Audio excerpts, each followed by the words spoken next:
নমস্কাৰ ষ্টুডিঅ'ত মই কন্দৰ্প গগৈ মুহূৰ্তত এটা ডাঙৰ খবৰ দিব বিচাৰিছো নিৰ্বাচনত পৰাজয় লাভ কৰিয়ে গৌৰৱ গগৈৰ বিৰুদ্ধে ক্ষোভত ফাটি পৰিছে ৰেজাউল কৰিম চৰকাৰে মাত্ৰ 13 দিন ৰাইজৰ মাজত থাকি মই আস্তা হাজাৰ ভোট পাইছো গৌৰৱ গগৈ দেৱব্ৰত শইকীয়া ৰকিবুল হোসেনক খুবেৰে মন্তব্য কৰি কৈছে যে মই যদি কংগ্ৰেছত থাকো তেনেহলে উজনি অসমত ভোট নাপাম বুলি কৈছিল মোক কংগ্ৰেছৰ পৰা খেদাৰ বাবে গৌৰৱ গগৈ ষড়যন্ত্ৰ ৰচনা কৰিছিল গৌৰৱ গগৈ দেৱব্ৰত শইকীয়া আৰু ৰকিবুল হোসেনে ষড়যন্ত্ৰ ৰচনা কৰিছিল কিন্তু এতিয়া কংগ্ৰেছৰ অৱস্থা অতিকৈ বেয়া তাৰ মূল কাৰণ হৈ পৰিছে গৌৰৱ গগৈৰ বাবে কংগ্ৰেছৰ শোচনীয় অৱস্থা হল বুলি ক্ষোভত ফাটি পৰিছে আৰু তীব্ৰ সমালোচনা কৰিছে গৌৰৱ ৰকিবুল আৰু দেৱব্ৰত শইকীয়া জনাইছে উত্তত ডাঙৰ খবৰ বিব্ৰাকিং মুহূৰ্তত জনাইছো নিৰ্বাচনত পৰাজয় হোৱাৰ পিছতে ৰেজাউল কৰিম চৰকাৰৰ ডাঙৰ মন্তব্য প্ৰতিক্ৰিয়া প্ৰকাশ কৰিছে গৌৰৱ গগৈ ৰকিবুল হোসেন দেৱব্ৰত শইকীয়াক তীব্ৰ আক্ৰমণ কৰিছে সমালোচনা কৰিছে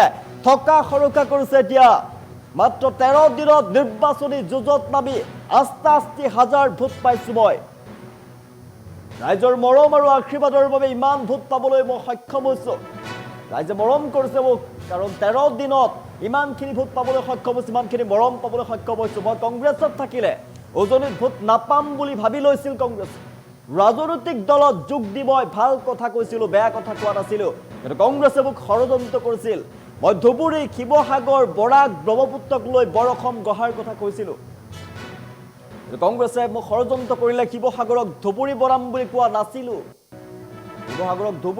কোৱা নাছিলো কিন্তু আজি উজনি অসমত কংগ্ৰেছ বিধ্বস্ত হৈ গ'ল একেবাৰে নোহোৱা হৈ পৰিলে তাৰ মূল দোষী হৈছে গৌৰৱ গগৈ কংগ্ৰেছৰ পৰা মোক খেদিবৰ বাবে গভীৰ ষড়যন্ত্ৰ ৰচনা কৰা হৈছিল কংগ্ৰেছৰ পৰা খেদিবলৈ গৌৰৱ গগৈ দেৱব্ৰত শইকীয়া ৰকিবুল হোসেনে মোক কংগ্ৰেছৰ পৰা খেদিবৰ বাবে ষড়যন্ত্ৰ কৰিছিলে গৌৰৱ গগৈয়ে আনক দোষাৰোপ কৰাতকৈ নিজৰ দুখ শুধৰাই লওক নিজকে শুধৰণি কৰক গৌৰৱ গগৈয়ে ক্ষোভত ফাটি পৰিছে ৰেজাউল কৰিম চৰকাৰ আৰু গৌৰৱ গগৈ ৰকিবুল হোসেন আৰু দেৱব্ৰত শইকীয়াক তীব্ৰ আক্ৰমণ কৰিছে ৰেজাউল কৰিম চৰকাৰে মাত্ৰ 13 দিনতে নিৰ্বাচন খেলি তেওঁ ৰাইজৰ মৰম পাবলৈ সক্ষম হৈছো বুলি কৈছে তাৰ বিপৰীতে কংগ্ৰেছত থাকিলে গৌৰৱ গগৈ ৰকিবুল হোসেন দেৱব্ৰত শইকীয়াই কৈছিল যদি ৰেজাউল কৰিম চৰকাৰ কংগ্ৰেছত থাকে তেনেহলে উজনি অসমত কংগ্ৰেছে ভোট নাপায় কংগ্ৰেছত মানুহে আদৰি নলয়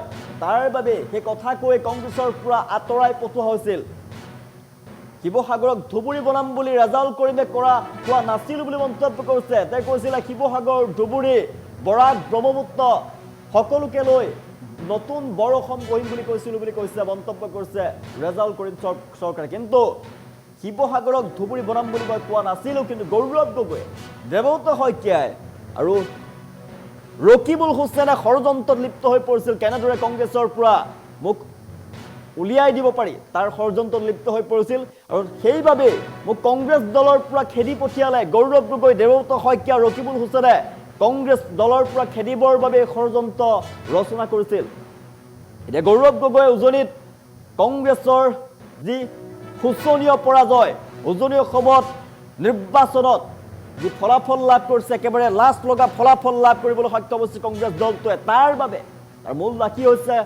দোষী হৈছে গৌৰৱ গগৈ দেৱব্ৰত শইকীয়া ৰকিবুল হোসেন গৌৰৱ গগৈ লোকক দোষাৰোপ কৰা বাদ দিয়ক নিজকে শুধৰণি কৰক কি ভুল কৰিলে গৌৰৱ গগৈয়ে সেই কথা তেওঁ ভাবক নিজকে শুধৰাই লওক মোক ৰাইজে আকোৱালি লৈছে মোক ৰাইজে যথেষ্ট মৰম দিছে 13টা দিনত ৰাইজৰ মৰম পাবলৈ মই সক্ষম হৈছো যথেষ্ট ৰাইজে মোক আকোৱালি ল'লে কংগ্ৰেছত থাকিলে উজনি অসমত ভোট নাপাম বুলি কৈছিল কিন্তু কংগ্ৰেছত এতিয়া কংগ্ৰেছ বিধ্বস্ত হৈ পৰিছে উজনি অসমত একেবাৰে শোচনীয় অৱস্থা নিৰ্বাচনত ফলাফল অতিকৈ বেয়া তাৰ বাবে দোষী হৈছে গৌৰৱ গগৈ তাৰ বাবে দোষী গৌৰৱ গগৈ দেৱব্ৰত শইকীয়া আৰু ৰকিবুল হোসেনৰ দৰে কংগ্ৰেছৰ নেতাই হৈছে দোষী কংগ্ৰেছৰ পৰা খেদিবলৈ নানা ষড়যন্ত্ৰ ৰচনা কৰা হৈছিল মোক ৰেজাউল কৰিম চৰকাৰে নিৰ্বাচনত পৰাস্ত হোৱাৰ পিছতেই ফাদিল কৰিছে তথ্য পৰাজয়ৰ পাছতে মুখ খুলিছে ৰেজাউল কৰিম চৰকাৰে কংগ্ৰেছৰ পৰা উলিয়াবলৈ ষড়যন্ত্ৰত লিপ্ত হৈ পৰিছিল গৌৰৱ গগৈ ৰকিবুল হোসেন আৰু দেৱব্ৰত শইকীয়াই কেনেদৰে কংগ্ৰেছৰ পৰা উলিয়াব পাৰি তাৰ ষড়যন্ত্ৰ ৰচনা কৰিছিল তাৰ পিছত কংগ্ৰেছৰ পৰা খেদি পঠিওৱা হৈছিল বৰঅসম গঢ়াৰ কথা কোৱা হৈছিল, কিন্তু ধুবুৰীক শিৱসাগৰক ধুবুৰী বনাম বুলি কোৱা নাছিল বুলি মন্তব্য কৰিছে ৰেজাউল কৰিম চৰকাৰে। কিন্তু ৰকিবুল হুছেইন, গৌৰৱ গগৈ, দেৱব্ৰত শইকীয়াই তাৰ বেয়া অৰ্থ উলিয়ালে। সকলোকে লগত লৈ নামনি, উজনি, বৰাক, ব্ৰহ্মপুত্ৰ সকলোকে লগত লৈ নতুন বৰঅসম গঢ়াৰ কথা কৈছিল বুলি মন্তব্য কৰিছে ৰেজাউল কৰিম চৰকাৰে। কিন্তু ষড়যন্ত্ৰ লিপ্ত হৈ পৰিছিল দেৱব্ৰত শইকীয়া, গৌৰৱ গগৈ, ৰকিবুল হুছেইনে কংগ্ৰেছ দলৰ পৰা খেদাৰ বাবে ষড়যন্ত্ৰত লিপ্ত হৈ পৰিছিল।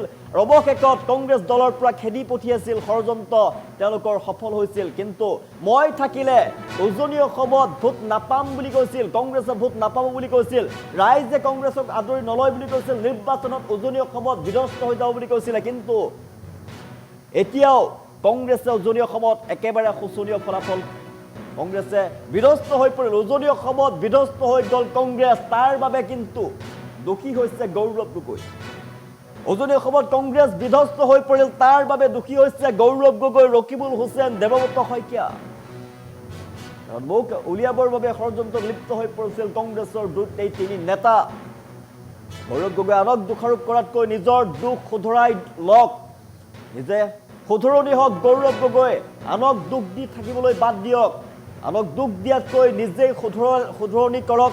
কি ভুল কৰিলে আৰু কি ভুলৰ বাবে উজনিত কংগ্ৰেছৰ এনেধৰণৰ ফলাফল, একেবাৰে বিধ্বস্ত হৈ পৰিল কংগ্ৰেছ দল। মোক ৰাইজে আঁকোৱালি লৈছে, 13টা দিনত মই যথেষ্ট মৰম পাবলৈ সক্ষম হৈছোঁ। ৰাইজৰ মৰম আৰু আশীৰ্বাদৰ বাবেই ইমান ভোট পাবলৈ মই সক্ষম হৈছোঁ। যথেষ্ট আঁকোৱালি লৈছে মোক জনতাই, 13টা দিনত ৰাইজৰ সমাদৰ লাভ কৰিবলৈ সক্ষম হৈছোঁ। কংগ্ৰেছ দলৰ পৰা মোক ষড়যন্ত্ৰমূলকভাৱে আঁতৰাই পঠাই উজনি অসমত ভোট মই থাকিলে ভোট নাপাম বুলি কোৱাৰ পাছতো এতিয়া মই কংগ্ৰেছ দলত নথকাৰ পাছতো উজনি অসমত বিধ্বস্ত হৈ পৰিল কংগ্ৰেছ। তাৰ বাবে নিজকে প্ৰশ্ন উত্থাপন কৰক, নিজকে শুধৰণি কৰক গৌৰৱ গগৈয়ে। কি ভুল কৰিলে? নিৰ্বাচনত পৰাজয় হোৱাৰ পৰাজয়ৰ পাছতেই মুখ খুলিছে ৰেজাউল কৰিম চৰকাৰে। গৌৰৱ গগৈ, দেৱব্ৰত শইকীয়া, ৰকিবুল হুছেইনৰ ওপৰত প্ৰচণ্ড ক্ষোভত তেওঁ আক্ৰমণাত্মক হৈ পৰা দেখিবলৈ পোৱা গৈছে। প্ৰচণ্ড ক্ষোভত ফাটি পৰি মন্তব্য কৰিছে ষড়যন্ত্ৰমূলকভাৱে কংগ্ৰেছৰ পৰা তেওঁক আঁতৰাই পঠোৱা হৈছিলে। কিন্তু তাৰ পাছতো উজনি অসমত ভাল ফলাফল লাভ কৰিবলৈ সক্ষম নহ'লে বিধ্বস্ত হৈ পৰিল কংগ্ৰেছ দলটো। তাৰ বাবে দোষী হৈছে গৌৰৱ গগৈ। কংগ্ৰেছৰ এই ৰিজাল্টৰ, এই পৰাজয়ৰ মূল কাৰণ হৈছে গৌৰৱ গগৈ। গৌৰৱ গগৈ, ৰকিবুল হুছেইন আৰু দেৱব্ৰত শইকীয়াক তীব্ৰ আক্ৰমণ কৰি মন্তব্য কৰিছে ৰেজাউল কৰিম চৰকাৰে। 13টা দিনত নিৰ্বাচনী যুঁজত মই মাত্ৰ 13 দিন সময়ৰ মাজত মই প্ৰত্যক্ষ ৰাজনীতিত অংশগ্ৰহণ কৰি মই ইউডিএফ দলৰ পৰা মই 88,000 ভোট পাইছোঁ, য'ত মোৰ প্ৰতিদ্বন্দ্বী মই 18,000 ভোটত জয়ী হৈছে। মই ভাবোঁ যে নিশ্চিতভাৱে ৰাইজে গ্ৰহণ কৰিছে, গ্ৰহণ কৰাৰ কাৰণে 88,000 মই ভোট পাবলৈ সক্ষম হৈছোঁ। হয়, মই নিৰ্বাচনত পৰাজিত হৈছোঁ, হয়তো মোৰ ক'ৰবা সময়ৰ কম হ'ল বা ৰাইজৰ কাষলৈ মই যাব নোৱাৰিলোঁ, ৰাইজক মই হয়তো বুজাব নোৱাৰিলোঁ। ইতিমধ্যে যে মুখ্যমন্ত্ৰী অসমৰ সংখ্যালঘু সমাজৰ মাজত মুখ্যমন্ত্ৰী গৌৰৱ গগৈ ডাঙৰীয়াক বনাই পেলাইছিল, এই এটা প্ৰচাৰ নেৰেটিভ তেওঁলোকে তৈয়াৰ কৰিলে, গতিকে তাত হয়তো আমি সেইখিনি পালচ আমি ধৰিব নোৱাৰিলোঁ ইমান কম সময়ৰ ভিতৰত, যাৰ কাৰণে হয়তো মই পৰাজিত হ'ব লগা আছিল। কিন্তু ৰাইজে মোক যথেষ্ট মৰম দিছে, যিসকলে ভোট দিয়া নাই তেওঁলোকেও মোক মৰম দিছে, সমগ্ৰ অসমৰ ৰাইজে মৰম দিছে, আশীৰ্বাদ কৰিছে। গতিকে মই ভাবোঁ যে মই পৰাজয়টো মই মানি লৈছোঁ যে মই পৰাজয় হৈছে, আৰু মোৰ ক'ত কি ভুল হৈছে সেইখিনি নিশ্চিতভাৱে মই আগন্তুক দিনত কৰি পেলাই মই সৃজন গ্ৰামবাসী ৰাইজৰ লগত কথা পাতিম, আৰু আগন্তুক দিনত হয়তো নিশ্চিতভাৱে সৃজন গ্ৰামবাসী ৰাইজৰ হৈ কাম কৰি যাম, আৰু ৰাইজে এইটো সুযোগ দিব। গতিকে এইখিনি কথা মই ভাবোঁ যে ৰাজনৈতিক দলত মই যোগদান কৰি ভাল কথা কৈছিলোঁ, মই বেয়া কথা কোৱা নাছিলোঁ। মই ধুবুৰী, শিৱসাগৰ, বৰাক, ব্ৰহ্মপুত্ৰ সকলোৰে লগত সমন্বয় আৰু বৰঅসম কৰাৰ কথা কৈছিলোঁ। কিন্তু কংগ্ৰেছে সেইটো একাংশই, মই বিশেষকৈ কৈয়ে দিছোঁ, একাংশই সেইটোকে আচলতে মোক কংগ্ৰেছত যাতে মই থাকিব নোৱাৰোঁ, কংগ্ৰেছত যাতে মানে কথাবিলাক সংখ্যালঘু ৰাইজৰ কথাখিনি উত্থাপন কৰা নহয়, তাৰ কাৰণে মই নিশ্চিতভাৱে আজি দেৱব্ৰত শইকীয়া ডাঙৰীয়া হওক, ৰকিবুল হুছেইন ডাঙৰীয়া হওক, আজি আব্দুল খালেক ডাঙৰীয়া হওক, গভীৰ ষড়যন্ত্ৰ ৰচনা কৰা হৈছিল মোৰ ওপৰত। মই আজি নামখিনি কৈয়ে দিলোঁ, মুকলিকৈ কৈ দিলোঁ। তেওঁলোকে ষড়যন্ত্ৰ কৰি পেলাই আজি মোক বিভিন্ন কথা কৈছে, আৰু মই সমন্বয়ৰ কথা কৈছিলোঁ, আৰু সেইখিনি ডিফেণ্ড কৰিব নোৱাৰিলে গৌৰৱ গগৈ ডাঙৰীয়াই। কিন্তু আজি গৌৰৱ গগৈ ডাঙৰীয়াই মোক আঁতৰালে, কিন্তু আজি তেওঁৰ উজনি অসমত কি কৰিলে? উজনি অসমৰ ৰাইজতে তেওঁক আঁতৰাই দিলে। মই থাকিলে যদি উজনি অসমৰ ভোট বেংক ক্ষতি হ'ব বুলি তেওঁলোকে ভাবিছিল, আজি কাৰ কাৰণে উজনি অসমৰ ভোট বেংক ক্ষতি হ'ব? গতিকে বেলেগক দোষাৰোপ কৰিলে লাভ নাই। মই ভাবোঁ যে গৌৰৱ গগৈ ডাঙৰীয়াক মই আগতে কৈছিলোঁ যে একমাত্ৰ গৌৰৱ গগৈ ডাঙৰীয়া সেই সময়ত আছিলে কংগ্ৰেছী, বাকী চব বিজেপি আছিলে, হয়ে বাই থকা। মই কোৱাৰ পিছত যোৱা নাছিল নেকি? অদূত বৰদলৈ যোৱা নাছিলে নেকি? তাৰপিছত আপোনাৰ কি কয় ভূপেন বৰা যোৱা নাছিলে নেকি? এতিয়া শুনি আছোঁ আকৌ কৈ আছে মুখ্যমন্ত্ৰী ডাঙৰীয়াই যে ছাৰে আৰু এজন দেৱৰ শইকীয়া গুচি যাব ইতিমধ্যে, পৰাজিত কৰি লৈ যাব তেওঁক। আৰু ইতিমধ্যে মুখ্যমন্ত্ৰীয়ে আকৌ ঘোষণা কৰিছে যে 5জনকে ইতিমধ্যে তেওঁলোকৰ ভিতৰত তেওঁলোকৰ মানুহ সোমাই আছে। গতিকে বেলেগক দোষাৰোপ কৰাত কৰি নিজৰ দলটো শুধৰাই লওক। বেলেগক আমি নিশ্চিতভাৱে আমাৰ ক'ত ভুল হৈছে, ৰাইজৰ কাষত যাওঁতে ৰাইজৰ কাম কৰোঁতে যদি ক'ত ভুল হৈছে আমি সেইখিনি শুধৰাই ৰাইজৰ কাষলৈ যাম। কিন্তু কংগ্ৰেছে বেলেগক ব্লেম দিয়াৰ আগতে নিজে শুধৰি লৈ ৰাইজৰ কাষলৈ যাম। মই মাত্ৰ 13 দিন সময়ৰ মাজত মই প্ৰত্যক্ষ ৰাজনীতিত অংশগ্ৰহণ কৰি মই ইউডিএফ দলৰ পৰা মই 88,000 ভোট পাইছোঁ, য'ত মোৰ প্ৰতিদ্বন্দ্বী মই 18,000 ভোটত জয়ী হৈছে। মই ভাবোঁ যে নিশ্চিতভাৱে ৰাইজে গ্ৰহণ কৰিছে, গ্ৰহণ কৰাৰ কাৰণে 88,000 মই ভোট পাবলৈ সক্ষম হৈছোঁ। হয়, মই নিৰ্বাচনত পৰাজিত হৈছোঁ, হয়তো মোৰ ক'তবা সময়ৰ কম হ'ল বা ৰাইজৰ কাষলৈ মই যাব নোৱাৰিলোঁ, ৰাইজক মই হয়তো বুজাব নোৱাৰিলোঁ। ইতিমধ্যে যে মুখ্যমন্ত্ৰী অসমৰ সংখ্যালঘু সমাজৰ মাজত মুখ্যমন্ত্ৰী গৌৰৱ গগৈ ডাঙৰীয়াই বনাই পেলাইছিল, এই এটা প্ৰচাৰ নেৰেটিভ তেওঁলোকে তৈয়াৰ কৰিলে।